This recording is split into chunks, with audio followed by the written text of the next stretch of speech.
So ఇవాళ ఒక 4 నియోజకవర్గాల్లో ఉన్నటువంటి పరిస్థితిని మీ ముందుకు తీసుకొచ్చే ప్రయత్నం చేస్తా. మొన్న ఆర్మూరు, బోధన్, బాన్స్వాడ, నిర్మల్ నియోజకవర్గాల పరిస్థితిలో ఎట్లా ఉండే, అక్కడ బీసీల పరిస్థితి ఏంది, రెడ్లు ఎట్లా పెత్తనం చేస్తారు అనేటువంటి విషయాన్ని మీ ముందుకు తీసుకురావడం జరిగింది.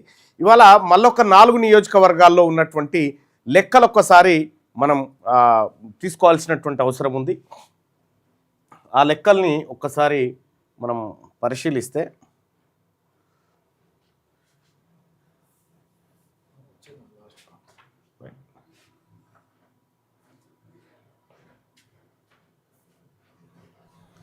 ఇవాళ కామారెడ్డి నియోజకవర్గం మీ అందరికీ తెలుసు, మన పెరిక సామాజిక వర్గానికి సంబంధించినటువంటి బిడ్డ. అక్కడ గంపా గోవర్ధన్ ఉంటే గంపా గోవర్ధన్ సీటును కేసీఆర్ తీసేసుకొని గజ్వెల్తో పాటు కామారెడ్డి కాడ కూడా పోటీ చేసిండు.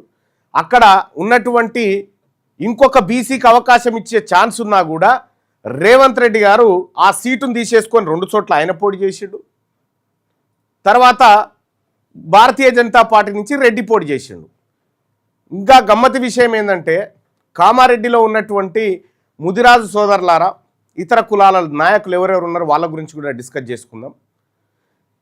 ఈ కామారెడ్డి నియోజకవర్గంలో లెక్కలేంటి ఒక్కసారి చూస్తే, కామారెడ్డి నియోజకవర్గంలో మొత్తం ఓటర్ల సంఖ్య 2,20,789 మంది ఓటర్లు ఉన్నారు. ఈ జిల్లాలో బీసీల ఓట్లు అంటే ఈ కామారెడ్డి జిల్లా కామారెడ్డి నియోజకవర్గంలో బీసీల ఓట్లు ఎన్ని అంటే 2,20,000లో 1,40,630 ఓట్లు ఓన్లీ బీసీలే. రెడ్డి ఓట్లు ఎన్ని అంటే 9,828 ఓట్లు రెడ్లై. కామారెడ్డి నియోజకవర్గం, ఈ కామారెడ్డి నియోజకవర్గం చాలా కాలం నుంచి వచ్చింది, మనందరికీ తెలిసినటువంటి అంశమే. అయితే ఇక్కడ ఈ నియోజకవర్గంలో గంపా గోవర్ధన్ గారు ఎమ్మెల్యే ఉంటే ఆయనకు టికెట్ ఇవ్వకుండా కేసీఆరే ఆ నియోజకవర్గం నుంచి పోటీ చేసి కేసీఆర్ ప్రచారంలో ఒక మాట చెప్పిండు, మీకు బాగా గుర్తుందో లేదు. ఏమన్నాడు? నేను ముదిరాజు తల్లి పాలు దాగి పెరిగిన అని చెప్పిండు ఆ ఎన్నికల టైంలో. మళ్ళీ ఎప్పుడు చెప్పలే, చెప్పడు కూడా. ఎందుకు? అక్కడ ఉన్నాయి ముదిరాజు ఓట్లు అనేటువంటి విషయాన్ని కేసీఆర్ నోటి నుంచే స్పష్టంగా అర్థమయ్యేటట్టు మనం చూసినాం. నిజంగా కేసీఆర్ గారు ముదిరాజు తల్లి పాలు దాగిండా లేదా మనం చూడలేదు, అది వేరే విషయం.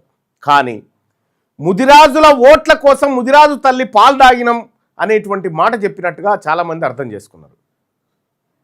ఇక్కడ మనం అర్థం చేసుకోవాల్సినటువంటి ఇంకొక విషయం ఏంటంటే, రెడ్ల ఓట్లు ఎన్ని? 9,828 ఓట్లు.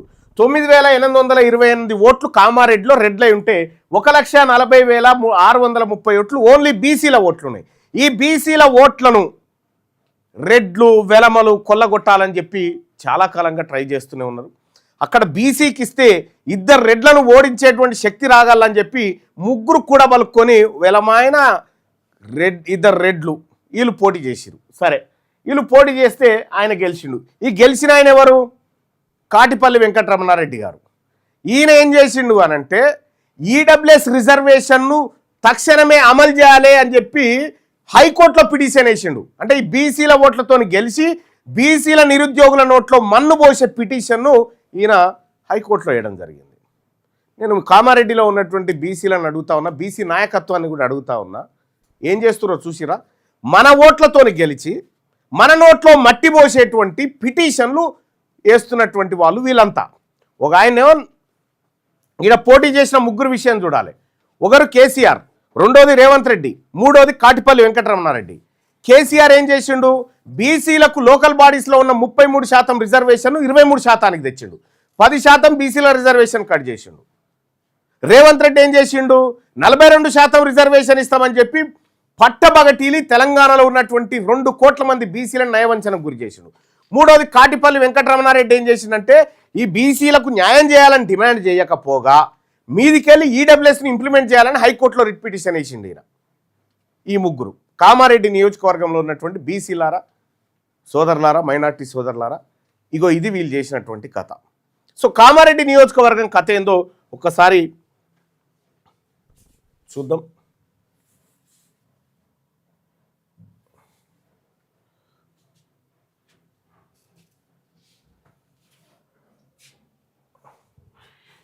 ఇది కామారెడ్డి నియోజకవర్గంలో ఏం జరగాలి అనంటే, బీసీ ఓట్లు 1,40,630 ఓట్లు బీసీల ఓట్లున్నాయి. రెడ్ల ఓట్లు 9,828 ఓట్లున్నాయి. మొత్తం ఓట్లు 2,20,789 ఓట్లలో రెడ్ల ఓట్లు ఎన్ని ఉన్నాయి చూడిగో, పిడికేడు ఓట్లు ఇవ్వాలి. పిడికేడు ఓట్లేని ఆయన కామారెడ్డి నుంచి ఎమ్మెల్యే అయ్యి ఈ పెద్దగా జనసంఖ్య ఉన్న బీసీల నోట్లో మట్టి కొట్టే రిట్ పిటిషన్ హైకోర్టులో వేసిండు. మరి ఒకసారి చూస్తే మరి లేరానా కామారెడ్డిలో బీసీలు లేరంటే వీళ్ళని ఎట్టి పరిస్థితుల్లో ఎదగనియరు అన్నట్టు. కామారెడ్డిలో ఉన్నటువంటి బీసీ నాయకులారా, కామారెడ్డి నియోజకవర్గంలో ఉన్నటువంటి బీసీ నాయకులారా, ముదిరాజ్ సామాజిక వర్గం నుంచి పటిష్టమైన నాయకత్వం అక్కడ ఉంది. కానీ వాళ్లకు బీఫామ్లు ఇవ్వకుండా, వాళ్ళని ఎట్టి పరిస్థితుల్లో రాజకీయంగా పైకి రాకుండా చిన్న చిన్న పోస్టుల కాడ ఆపేటువంటి కార్యక్రమం. ఇప్ప ఉమారాణి గారు ఉన్నారు, కామారెడ్డి మున్సిపల్ చైర్మన్ గారు, బీసీ బిడ్డనే కదా, ముదిరాజ్ బిడ్డనే కదా. గజ్జెల భిక్షపతి గారు ఉన్నారు, ముదిరాజ్ సంఘం జిల్లా అధ్యక్షుడు. డాక్టర్ బుట్టా విట్టల్ ఉన్నాడు, తెలంగాణ ముదిరాజ్ మహాసభ జిల్లా అధ్యక్షుడు. ఇదే కామారెడ్డి నుంచి ఎంత పెద్ద లీడర్స్ ఉన్నారో చూడండి. పున్నా రాజేశ్వర్ ఉన్నాడు, ముదిరాజ్ మహాసభ ఉపాధ్యక్షుడు. కొండ సాయిలు ఉన్నాడు, తిప్పాపూర్ ముదిరాజ్ సంఘం అధ్యక్షుడు. మాలె నారాయణ ఉన్నాడు, మల్లుపల్లి ముదిరాజ్ సంఘం అధ్యక్షుడు. వీళ్ళంతా చాలా పెద్ద లీడర్స్ అక్కడ. ఇక్కడ వాళ్ళు ఆ ముదిరాజ్ సామాజిక వర్గం నుంచి అయితే, మున్నూరు కాపు సామాజిక వర్గం నుంచి కొమిరెడ్డి నారాయణ ఉన్నాడు, ఆకుల శ్రీనివాస్ ఉన్నాడు, జిల్లా సంఘం అధ్యక్షుడు. వీళ్ళు మున్నూరు కాపు సామాజిక వర్గం నుంచి ఉంటే, కురుమ సామాజిక వర్గం నుంచి మామిడి సంజీవ్ ఉన్నాడు, చెలిమేటి గంగాధర్ ఉన్నాడు, ఎర్రోల స్వామి ఉన్నాడు, కురుమ సంతోష్ ఉన్నాడు, చిందం మల్లేష్ ఉన్నాడు. వీళ్ళందరూ కురుమ సామాజిక వర్గం నుంచి ఉన్నటువంటి స్టార్ లీడర్లు, గొప్ప లీడర్లు వీళ్ళందరూ. ఇక పద్మశాలి గంగపుత్ర గౌడ సామాజిక వర్గాల నుంచి ఇదే కామారెడ్డి నియోజకవర్గంలో ఎంత మంచి లీడర్లు ఉన్నారో చూడండి. పద్మశాలి నుంచి సిరిగద లక్ష్మీనరసింహులు జిల్లా సంఘం అధ్యక్షులు ఉన్నారు, తుమ్మ మచ్చేందర్ ఉన్నాడు, షాట్ల రాజేశ్వర్ ఉన్నారు. వీళ్ళందరూ కూడా వీళ్ళ కిందికి వాళ్ళు అసలు పనికి కూడా రారు.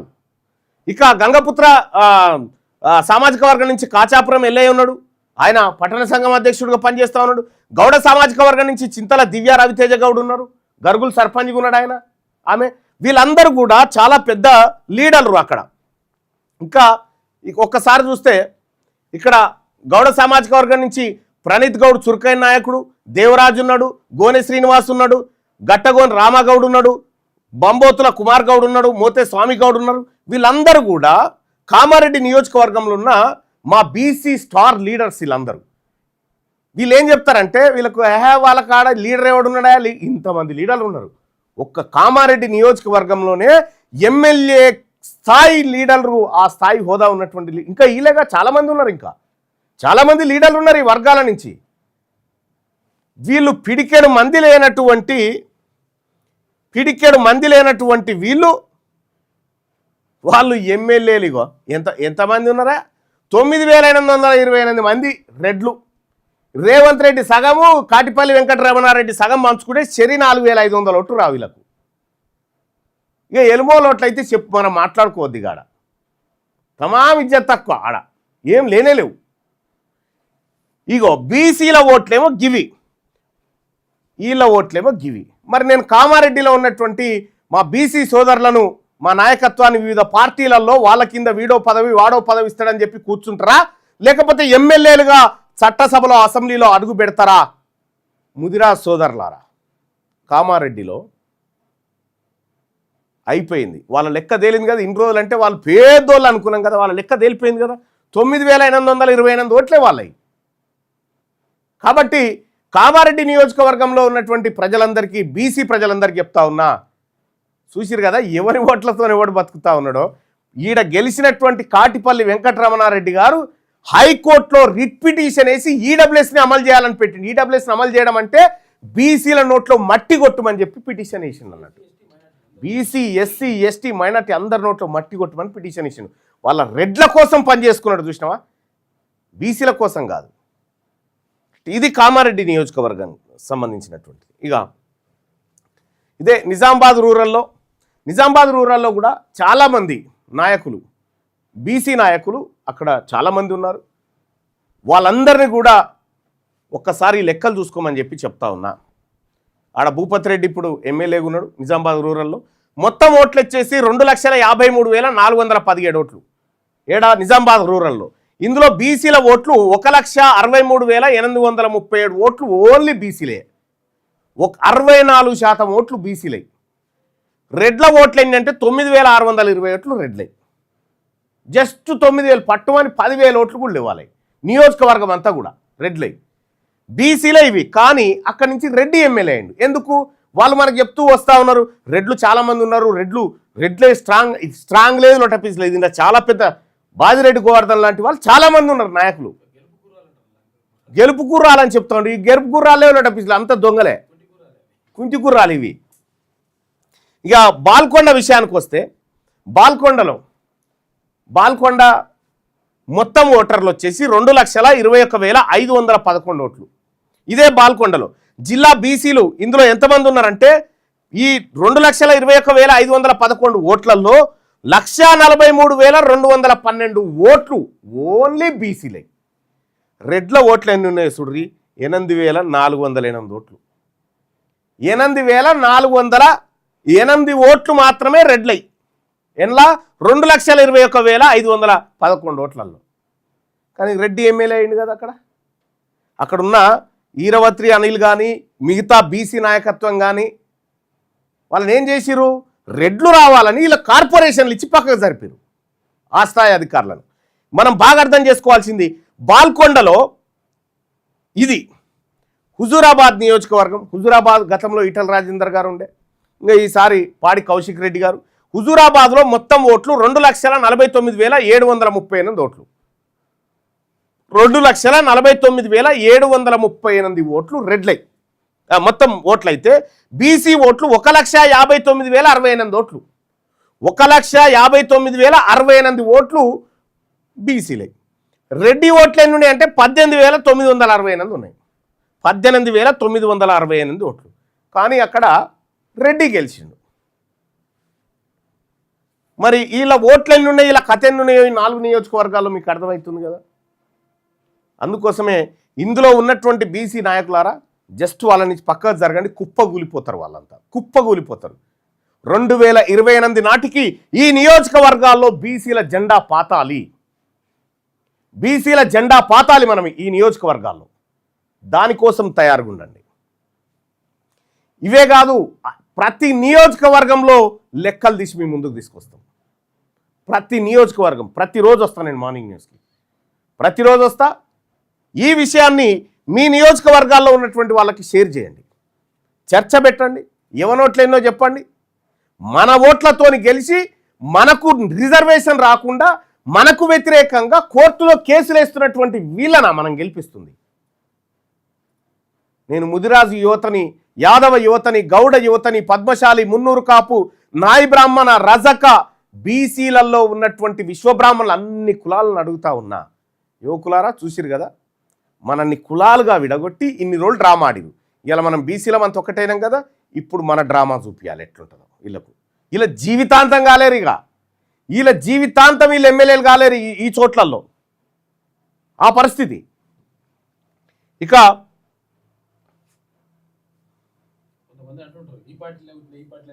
ఇంకా ఈ పార్టీలో పుట్టిన నేను ఒక ఆయన మొన్న వీడియో పోచారం శ్రీనివాసరెడ్డి ఏం చేసాడు, బాన్సువాడ అక్కడ దెబ్బకు ప్లేట్ ఫిరాయించి ముఖ్య కార్యకర్తల సమావేశం పెట్టుకొని దెబ్బకు ప్లేట్ ఫిరాయించి నేను ఏం అడగలే, పైసలు పోయిందే డ్రామా. ఎన్ని మారిండు పోచారం శ్రీనివాసరెడ్డి, ఎన్ని మారిండు ఆ పార్టీలు. ఇప్పుడు మళ్ళీ మేము ఇది అప్డేట్ చేయాలి వెబ్సైట్ది.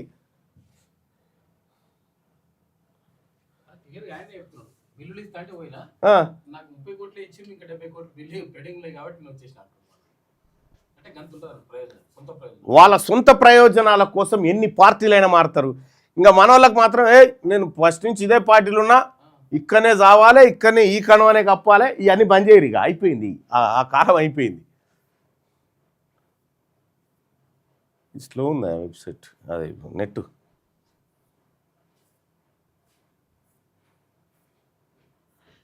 పోచారం శ్రీనివాసరెడ్డి ఇప్పటికి ఎన్ని పార్టీలు మారిండో చూడండి మీరు. తెలుగుదేశం నుంచి బీఆర్ఎస్ నుంచి కాంగ్రెస్ నుంచి ఇప్పుడు మళ్ళీ బీఆర్ఎస్. కేసీఆర్ అంత గొప్పోడు లేడని మళ్ళీ స్టార్ట్ చేసిండు. చూసిరా, అంటే పవర్ వైపు వెళ్ళిపోతూ ఉంటారు. అందుకోసమే మీరు కూడా వాళ్ళ కింద, నేను ఆయన అనుచరుణ్ణి, ఈయన కుడి భుజాన్ని, ఈయన లెఫ్ట్ హ్యాండ్ని, అన్న యువసేన అన్న, ఇవన్నీ బంద్ చేయరు. ఇవన్నీ 2 రోజులు మీరు వాట్సాప్ డీపీలు మార్చేసి చచ్చిపోతారు. ఇక వాళ్ళు ఏం లేదు, అయిపోయింది. ఇప్పటికే తెలంగాణ రాష్ట్రంలో ఉన్నటువంటి బీసీలంతా ఇలా భాగవతం అంతా అర్థమైపోయింది. బీసీలకు ఇలా భాగవతం అంతా అర్థమైపోయింది. ఇన్ని రోజులంటే లెక్కలు చెప్పినోడు లేడు. ఇలా లెక్కలు తీసుకొని వచ్చినాం, లెక్కలతో మాట్లాడుతున్నాం. ఈ లెక్కల్ని ఖండించడానికి కూడా అలా కాడ ఛాన్స్ లేదు ఇక, ఎందుకంటే వాళ్ళు తీసిన లెక్కలే కాబట్టి. సో కాబట్టి బీసీ యువత, బీసీ మేధావి వర్గానికి అందరికి కూడా నేను రిక్వెస్ట్ చేస్తా ఉన్నా, వీళ్ళ సంకల కిందికని పక్కకు పోర్రి. నవ్వుతురు వీళ్ళ పక్కకి ఎవడన్నా ఫోటో దిగి బీసీ వాడిని పడితే నవ్వుతురు ఆ ఫోటో చూసి. ఆ పరిస్థితి తెచ్చుకోకండి మీరు కూడా. 2028లో మనం బీసీలం అధికారాన్ని అందుకోవాలి. ఆ అధికారాన్ని అందుకోవడం కోసం మీరు నేనేమంటున్నా, ఆ పార్టీలలో మీకు బీఫామ్లు ఇస్తారనుకుంటున్నారా? మిమ్మల్ని ఎమ్మెల్యేలుగా ఎప్పుడు తయారు చేయరు వాళ్ళు, మిమ్మల్ని బానిసలుగానే తయారు చేస్తారు. మిమ్మల్ని ఎమ్మెల్యేలుగా తయారు చేసే ఏకైక పార్టీ తెలంగాణ రాజ్యాధికార పార్టీ మాత్రమే. తెలంగాణ రాజ్యాధికార పార్టీ మాత్రమే. చాలా క్లియర్గా చెప్తా ఉన్నా. నేను జనగామ టికెట్ను తెలంగాణ రాజ్యాధికార పార్టీ నుంచి బీసీల పెద్దన్నలైనటువంటి ముదిరాజు బిడ్డకు లెఫ్టినెంట్ కల్నల్కి ఇవ్వడం జరిగింది.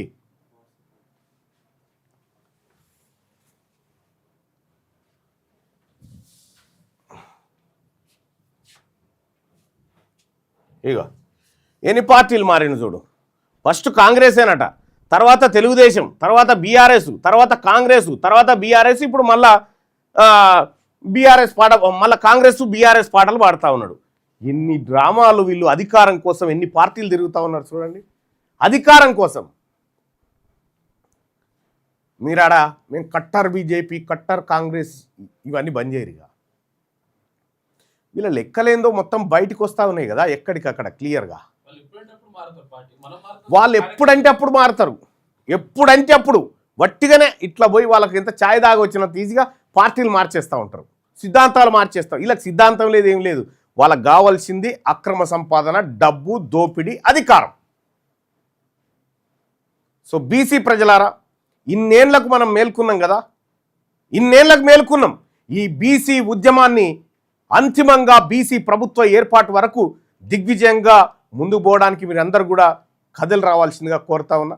మీ అందరినీ కూడా సెప్టెంబర్ 17న ప్రారంభం కాబోతున్న తెలంగాణ రాజ్యాధికార పార్టీ పాదయాత్రను విజయవంతం చేయాలని చెప్పి మీ అందరినీ కోరుతా ఉన్నా. అలాగే ఎర్ర సత్యమన్న వర్ధంతి, ఎర్ర సత్యమన్న జయంతి, లేకపోతే ఇంకా మన మహనీయులు పుంజాల శివశంకర్ గారిది, ఇట్లా చాలామంది గతంలో ఎవరు చేయకపోతుండే ఇప్పుడు ఏం చేస్తున్నాడు రేవంత్ రెడ్డి గారు? సావిత్రిబాయి పూలే, జ్యోతిబా పూలే విగ్రహాలు పెడతాం, సర్దార్ పాపన్న విగ్రహం పెడతాం, శివశంకర్ విగ్రహం పెడతాం. ఎందుకు చెప్తా ఉన్నారు? మన బీసీలలో చైతన్యం వచ్చింది కాబట్టి మనని సంతృప్తి పరచాలని బొమ్మలు పెడతా అంటున్నారు. నేనైతే చెప్తా ఉన్నా, రేపటి బీసీ ప్రభుత్వం వచ్చిన తర్వాత మీ రెడ్ల బొమ్మల్ని ఒక్కదాన్ని కూడా ఉంచాం, మేము ఒక్కదాన్ని కూడా ఉంచాం. మా మహనీయుల బొమ్మలు పెట్టుకుంటే మమ్మల్ని అవమానించారు, బొమ్మలను కూడా విక్కపోయి ఎత్తేసిరు, అవతలెత్తేసిరు. అంబేద్కర్ గారి బొమ్మ పంజగుట్ట చౌరస్తాలో పెడితే ఇదే వి హనుమంతరావు గారిని అరెస్ట్ చేసి లోపటేసిరు. మా మహనీయుల బొమ్మలు పెడితే మీరేమో దిక్కుమాలిది చెన్నారెడ్డి టిమ్సు, మాధవరెడ్డి ఫ్లైఓవరు, లేకపోతే పాలమూరు ఎత్తిపోతల పథకం ఎవరిది, జైపాల్ రెడ్డి. ఇయ్యా ఏం చేసిరని వీళ్ళంతా మీ వర్గాలకు దోషిపోసిరు. వాళ్లకు మాకు సంబంధం లేదు. మా మహనీయులు మాకున్నారు. మా పండుగల సాయన్ ఉన్నాడు, మా ఎర్ర సత్యమన్ ఉన్నాడు, మా సర్దార్ సర్వాయి పాపన్ ఉన్నాడు, మా చాకలి ఐలం ఉన్నది, మా దొడ్డి కొమరయ్య ఉన్నాడు, మా పుంజాల శివశంకర్ గారు ఉన్నారు. ఇట్లా అనేక మంది మహనీయులు మా వాళ్ళు ఉన్నారు. రేపొద్దున ఈ జాతి వాళ్ళని సగౌరవంగా నెత్తిన పెట్టుకునే కార్యక్రమాలు చేస్తామని చెప్పి తెలియజేసుకుంటూ, ఇంకా అలాగే సెప్టెంబర్ 17 తెలంగాణ రాజ్యాధికార పార్టీ పుట్టిన రోజు అది. ఆ రోజు నుంచి తెలంగాణ వ్యాప్తంగా పాదయాత్రకు నేను బయలుదేరుతా ఉన్నా. సో ఆ పాదయాత్రకి మీరందరూ కూడా సహకరించి మన బీసీ రాజ్య స్థాపన కోసం ముందుకు రావాల్సిందిగా మీ అందరినీ కోరుకుంటా ఉన్నా. ఇక సుదర్శన్ అందిస్తాను.